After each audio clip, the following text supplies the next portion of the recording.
వాళ్ళ అన్నగారు నాగేంద్ర బాబు గారు సీఎం తిడితే ముద్దు పెట్టుకుంటారు జైల్లో పెట్టక అన్నాడు. అయినా అంబటి రాంబాబు కాపును ఆపాదిస్తారేంటి అంటే నేను కాపును కాదనమాట, వాళ్ళే కాపులు అనమాట. ఏమండి అంబటి రాంబాబు కాపును ఆపాదిస్తారేంటి? కాపును కదా నేను. సందర్భం వచ్చినప్పుడు కాపుల కోసం గొంతెత్తిన వాడిని కూడా మనం చేస్తున్నా. మీరు గొంతులు మూసుకున్నారయ్యా. నువ్వును మీ తమ్ముడు పవన్ కళ్యాణ్ చిరంజీవి గొంతెత్తాడు.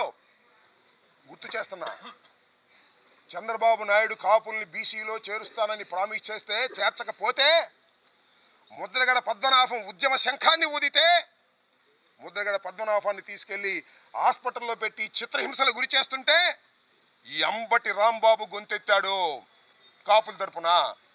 నేను కమ్మ ద్వేషిని కాదు, నా కులం తరపున గొంతెత్తాను. నువ్వు ఇచ్చిన ఆ వాగ్దానాన్ని నెరవేర్చలేదని ముద్రగడ పద్మనాభం ఉద్యమం చేస్తుంటే హయ్యత్తులో మీటింగ్ పెట్టాం. మహానుభావుడు దాసరి నారాయణరావు గారు వచ్చాడు, చిరంజీవి గారు వచ్చారయ్యా. చిరంజీవి గారు మీ అన్న చిరంజీవి గారు వచ్చాడు. మీరందరూ ఆయన గొప్పతనంతోనే మీరు మనుషులయ్యారు. చిరంజీవి గారు వచ్చాడు, దాసనారాయణ గారు వచ్చాడు, బొత్స సత్యనారాయణ గారు కోఆర్డినేట్ చేశాడు. వెళ్ళి రిక్వెస్ట్ చేస్తే తోట చంద్రశేఖర్ గారు, శ్రీరామచంద్రయ్య, పల్లవరాజు గారు, కన్నబాబు గారు అందరూ వచ్చారు. వచ్చి ఇప్పుడు ఒకటే చెప్పారు, వంగవీటి మోహన రంగారావును కోల్పోయాం కానీ ముద్రగడ పద్మనాభాన్ని కోల్పోవడానికి సిద్ధంగా లేవు, ఖబర్దారని చిరంజీవి గారు మాట్లాడాడు. దాసనారాయణరావు గారు మాట్లాడాడు. ఎక్కడున్నారు అప్పుడు మీరు? ఏమండి నాగబాబు గారు, చాలా ఎత్తు పెరిగారు మీరు. ఎక్కడున్నారండి అప్పుడు? మీకు ఫోన్ల కోసం ట్రై చేస్తే దొరకలేదండి. మీరు పవన్ కళ్యాణ్ గారు దొరకలేదండి. ముద్రగడ పద్మనాభం గారు తర్వాత చెప్పాడు నాకు, ఎన్నిసార్లు ఫోన్ చేసినా పవన్ కళ్యాణ్ గారు ఎత్తట్లేదండి అని.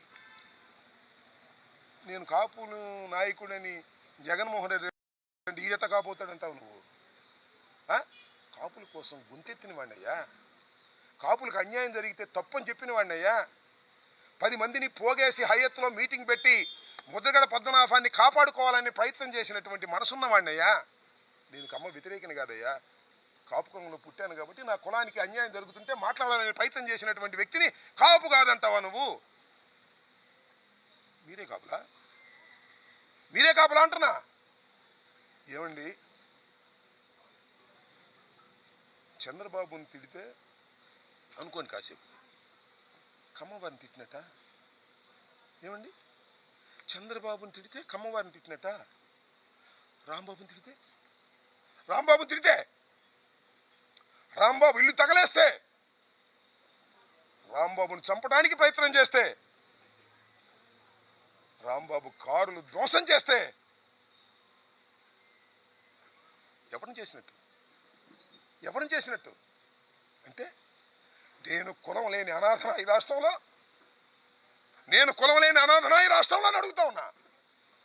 నాకెవరు రియాక్ట్ కారని అనుకోకండి అని మనవి చేస్తున్నా. రియాక్ట్ అయ్యే రోజు ఒకటి వస్తుందని మనవి చేస్తున్నా. ఏంటి అన్యాయం? చంద్రబాబుని తిడితే కమ్మవారికి కోపం వస్తుంది.